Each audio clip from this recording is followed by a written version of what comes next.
Welcome to Life of Economics. What kind of things does economics remind you of? Money? Graph? Economics is not just all about the money and graph itself. Yes, it may seem like they're the main factor of the economy, but the basic knowledge of economics is scarcity. Scarcity is the idea that resources are insufficient to satisfy unlimited human needs and wants. This is the main problem in economics. In other words, economics is the study of scarcity, the study of how people use resources, such as making decisions. It ranges from individual decisions to governmental decisions. Since its broad range of study, we will be focusing on the basic economic terms supply and demand. Supply is the quantity of goods or services that producers are willing to offer in the market. It's influenced by price, costs, and available resources. There's something called the law of supply, which states that there is a positive relationship between price and quantity supplied, which means as price rises, producers are more willing to supply more. Inversely, if prices fall, they will supply. This can be represented in a graph. On the x-axis, it's quantity of the product, and on the y-axis is the price of product.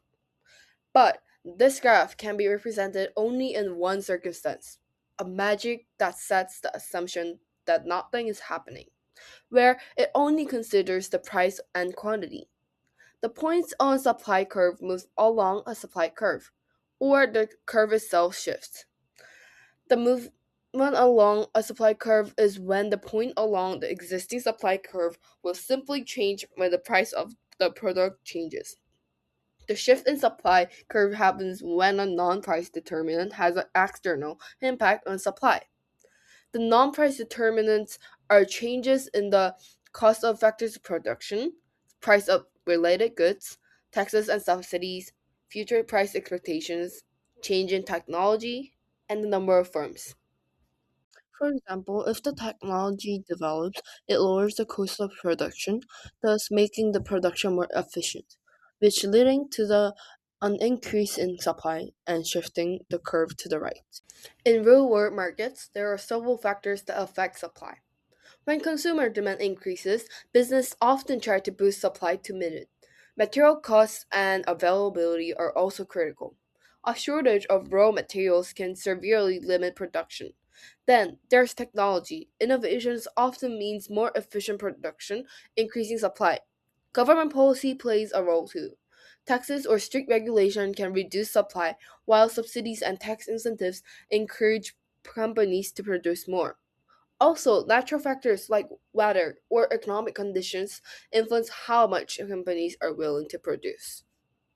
Economists also distinguish between short term and long term supply. In the short term, supply is limited to what's already produced, what's in stock or immediately available. In the long term, firms can invest, expand, and adjust production based on demand, material availability, and broader economic trends. But there are always exceptions in economics. The law of supply doesn't always hold. For example, in monopolies, one company controls the entire market and sets both price and quantity. Perishable goods, like fruit or bread, may be sold at lower prices before they spoil. Also, rare or collectible items have an unpredictable supply because only a limited number exists.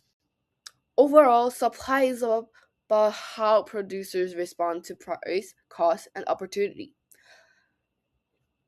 And shifts in supply reveals how external factors, from government policies to innovation, shape the entire market.